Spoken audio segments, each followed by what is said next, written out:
Jadi kalau kalian pakai hijab panjang, kalian tidak sedang menyelamatkan diri kalian, tapi menyelamatkan orang lain. Karena laki-laki ini ada penyakitnya 3. Yang pertama, tak tahan menengok terbuka ke bawah, betis. Asal nampaknya betis orang, error dia. Yang kedua, tak tahan menengok terbuka ke atas, asal nampaknya rambut terbuka, error. Yang ketiga, tak tahan mendengar suara, asal dengarnya suara lemah gemulai, langsung hang dia. Maka kalian jangan bersuara mendayu-dayu lemah gemulai. Assalamualaikum. Waalaikumsalam. Di mana nih? Visip only. Tegas. Yang sudah ngaji tegas. Assalamualaikum. Waalaikumsalam. Di mana nih? Visip unri. Salah sambung ya? Iya. Tegas. Nah, lemah gemulai. Berapa banyak perkenalan dari salah sambung berakhir pada janjian, kena hipnotis, emas diambil, motor diambil, kehormatan diambil, hilang makna. Maka jaga kehormatan kalian. Alah, Somad itu cuma pandai ceramah aja tuh, bilang jangan pacaran, jangan pacaran. Dia aja dulu pacaran. 4 tahun saya di Mesir, saya tidak pacaran sekalipun. Makanya saya pede ceramah. Emangnya Ustaz dulu waktu kuliah apa? Tidak. Kenapa? Jarak kampus putra dengan putri 15 km. Tak nampak perempuan. Mahasiswa Indonesia berjumlah 2.400 orang. Mahasiswa Indonesia 2.400, laki-laki 2.100, perempuan 300. Persaingan ketat. Saya diuntungkan oleh keadaan. Ini saya tak pacaran-pacaran. Sampai ke Maroko mahasiswa Indonesia 30 orang, perempuan 1 orang. Makanya dia yang paling cantik waktu itu. Setelah pulang, umur sudah tua. Pulang saya ke Pekanbaru 2008, umur 30 tahun. Walaupun kalau ditengok orang macam semester 7. Tapi kita kan ustadz. Pokoknya kalian urus saja pendidikan, nanti rezeki murah, kalian jadi orang, dikejar-kejar perempuan, 1 truk ngejar kalian. Serius saja, itu Pak orang apa lembu kata dia? Orang lah. Saya aja yang tak ganteng, hitam kurus kering begini, 17 daftarnya. Masih saya simpan lagi. Si anu. Itu bukan pacar, yang ditawar-tawarkan orang, semua saya tolak. Padahal buruk saya ini ya. Rambut pun tak ada, gundul. Apalagi kalian yang ganteng-ganteng, apa dicemaskan? Ini baru putus, galau, dingin lontong di depan. Lewat saya, ente kenapa? Galau Ustaz. Galau kenapa? Dia minta, katanya kalau abang hijrah berakhir hubungan kita sampai di sini. Makan lontong. Nanti ente jadi orang, dia mengejar ente. Perempuan yang paling rugi adalah yang meninggalkan ente. Tengok 5 tahun akan datang. Di mana Pak Ustaz? Mana saya tahu. Nantilah. Anak lajang ganteng berprestasi kok mentalnya down begitu. Saya aja baru duduk 5 menit di kantin, berapa perempuan banyak lewat situ. Lewat aja. Pokoknya setelah kalian berhasil, yakin pada janji Allah, maka Allah akan berikan yang terbaik. Kenapa mesti takut? Ustaz Somad? Iya. Ustaz sudah nikah? Belum. Mau saya carikan? Bolehlah, tapi saya tengok dulu ya. Jangan langsung ente pinang. Iyalah, ini gambarnya Pak Ustaz. Saya tak mau hitam manis. Kenapa? Nanti habis manisnya tinggal hitamnya.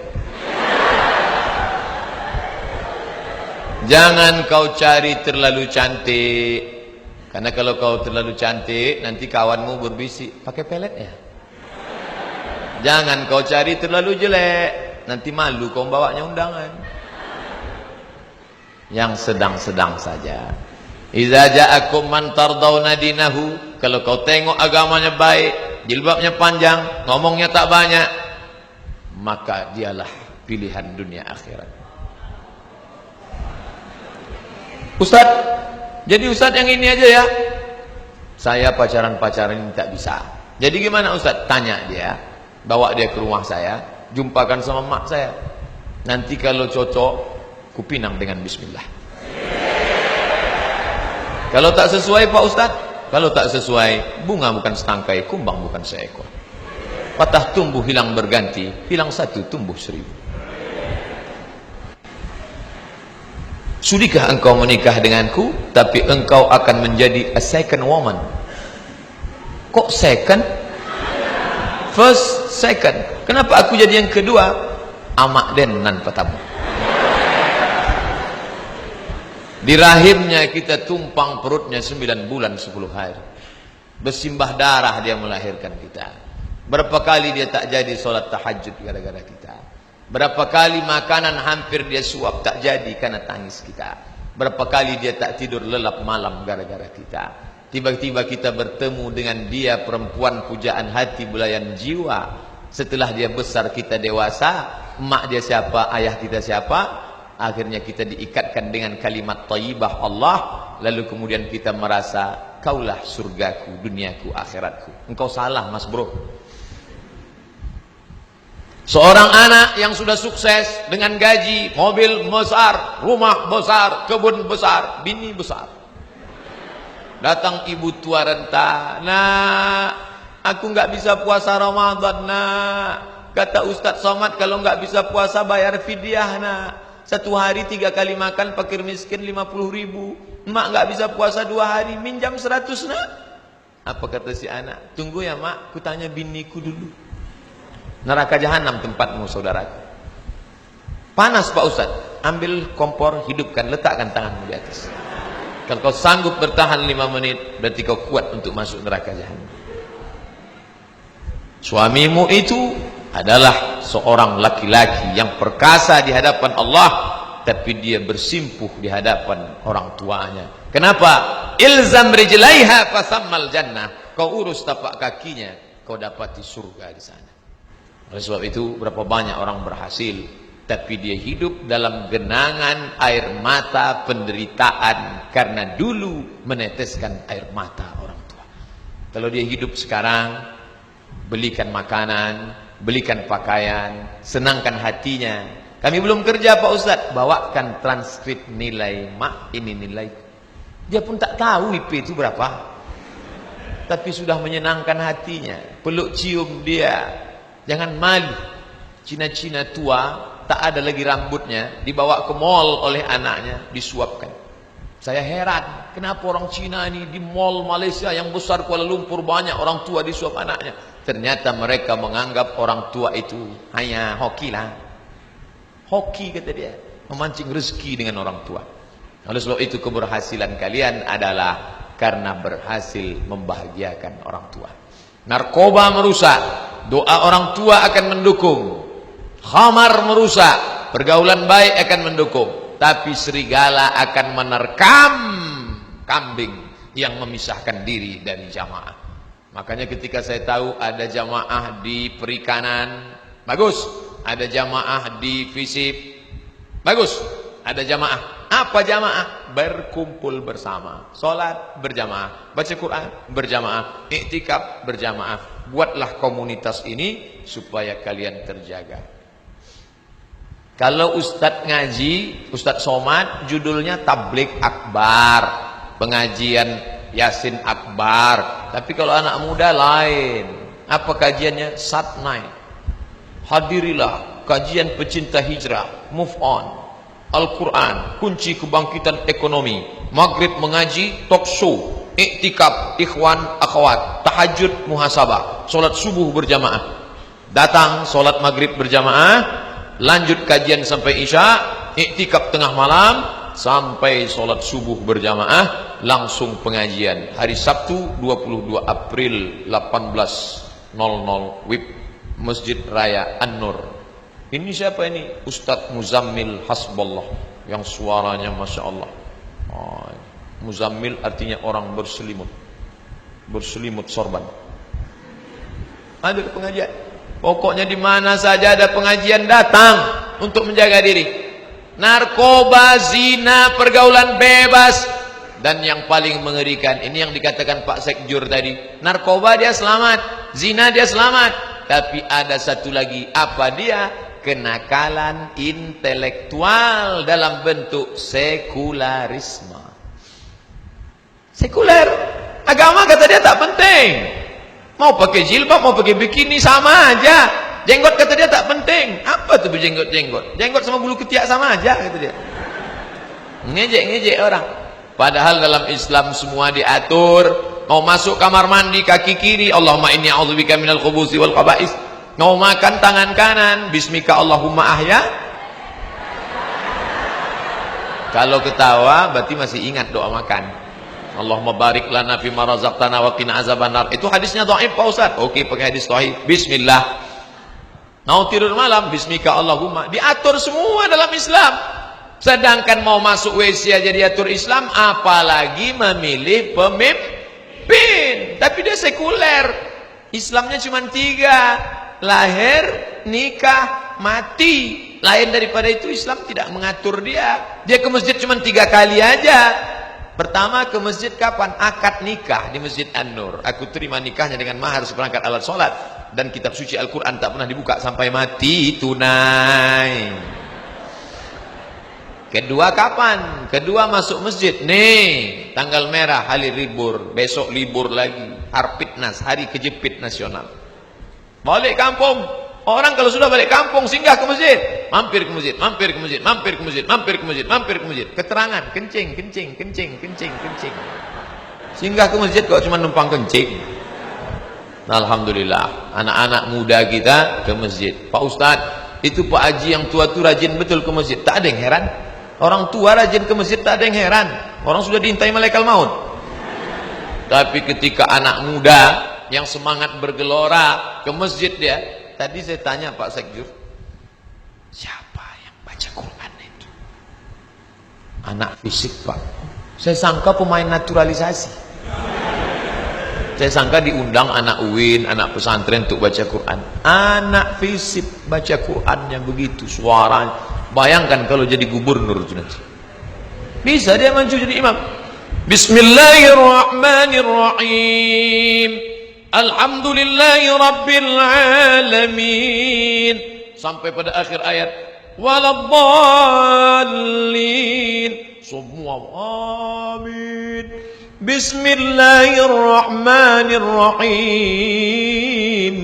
Inna a'tainakal kautsar. Selesai salat dia pun bisa menengok. Assalamualaikum warahmatullahi. Assalamualaikum warahmatullahi. Dia bisa periksa jamaah satu-satu. Mana kepala dinas? Mana kepala badan? Mana kepala kantor? Mana kabak? Mana kabak kesra? Mana yang berkepala? Mana yang tak berkepala? Bisa. Kenapa?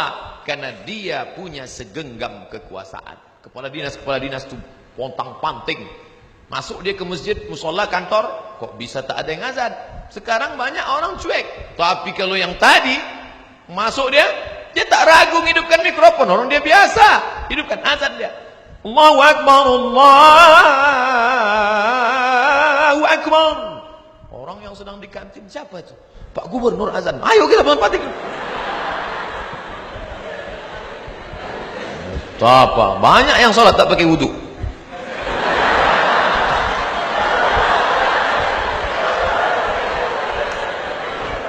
Makanya Islam berhasil karena dengan kekuasaan. Kenapa Islam berhasil di bumi Aceh? Aceh 100% Islam. Kenapa? Karena Raja Aceh itu langsung memegang tampuk kekuasaan. Namanya Merah Silu. Merah Silu, bukan nama Arab. Suatu malam datanglah seorang berjubah. Datang dalam mimpinya, meludahi mulutnya. Begitu dia bangun, mulutnya harum semerbak dan bisa dia membaca Al-Quran. Betul tidak? Wallahu a'lam. Dan berubah namanya menjadi Malikul Saleh, Raja Aceh pertama. Itu yang dilihat dilihat oleh Ibnu Battuta, seorang explorer muslim dari Maroko. Aku sampai ke sebuah negeri bernama Sumatra. Sin waw mim ta ra ta marbuta. Sumatra. Aku lihat rajanya memakai jubah, mereka menaiki gajah dan kuda, dan aku dijamu dengan makanan yang mewah. Baca, explorer Ibnu Battuta sudah bercerita tentang Aceh di masa kejayaan, kekuasaan. Makanya kalau sampai kekuasaan ini dipegang oleh orang kafir, na'udzubillah. Makanya kebahagiaan luar biasa saya hari ini, karena yang saya ceramah ini adalah orang-orang yang diambang kekuasaan. Sedangkan sekarang yang banyak setelah tak berkuasa, aska tak berguna, kata orang Malaysia. Tapi bapak ibu yang sudah pensiun jangan berkecil hati. Ada ide-ide cemerlang, tulis dalam buku biografi. Karena sekarang anak muda kita kehilangan tokoh, menulislah agar orang di masa akan datang tahu bahwa kau pernah hidup di masa lalu. Makanya saya ketemu dengan mantan anggota DPR, mantan wali kota. Bapak ada menulis buku? Tak sempat Pak Ustadz. Sekarang banyak waktu kosong, daripada main-main sama cucu, daripada nonton Mahabharata. Bagus nulis buku. Iya juga ya Pak Ustadz ya, tulis balik kenangan. Pejamkan mata, ingat kenangan dulu. Ketika aku menjadi camat di sana, lalu karirku naik menjadi bupati. Setelah itu, pejamkan mata. Udah saya pejamkan Pak Ustadz, terus salah tulisan. Tengok balik. Itulah yang bisa menolong kita. Ma la yudraku kulluh, la yudraku kulluh. Kalau tak pernah berjuang di masa lalu, berjuang di masa akan datang. Anak-anak muda Riau membaca sejarah itu menjadi sumber inspirasi bagi mereka. Inspiratif buku bapak ini. Jangan menganggap kalau sudah buat amal soleh ceramah, mimbar, sehingga semua mau jadi ustadz. Enggak, dengan tulisan. Anak sains teknologi tak pernah ceramah, tapi videonya diupload orang, didownload orang, ditonton orang. Ustadz Somad khutbah di masjid, yang datang 500, yang mendengar 400, yang masuk 300, yang berhasil bawa pulang 100, yang didengar bininya 50. Tapi ini anak tidak ceramah, dia potong tuh video, dia masukkan Instagram, Twitter, BBM, dia share, lalu kemudian orang menonton, dan terakhir diposting ke saya. Tengok nih Ustadz Somad, screenshot, viewernya sudah 200.000 orang. Dia tenang-tenang saja. Inilah multi level marketing yang tak ada putusnya. MLM, mulut ke mulut. Rugi kalau pernah hidup tak pernah mengajak orang ke jalan kebenaran. Ustadz kalau ceramah, bayarlah zakat. Siapa yang tak bayar zakat, neraka jahanam tempatnya. Orang tak dengar. Begitu Ustaz selesai, barakallahu li walakum fil Qur'anil azim. Langsung diambilnya HP, update status. Cepat betul khotibnya.